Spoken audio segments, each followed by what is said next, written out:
High, welcome to my channel. এই প্রথম কেউ বলল একটু ঘন কলকার মধ্যে ব্লাউজটা ডিজাইন করে দিতে। আমি তো শুনে খুবই খুশি হয়ে গেছিলাম যে প্রথম কেউ বলছে যে সিম্পল কলকা বাদ দিয়ে একটু ঘন ডিজাইন করতে। যাই হোক, ডিজাইন করা শুরু করলাম।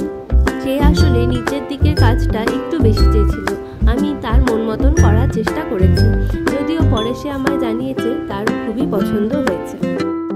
পুরো কাজটা কিভাবে করলাম সেটাই ভিডিওর মাধ্যমে তুলে ধরার চেষ্টা করেছি।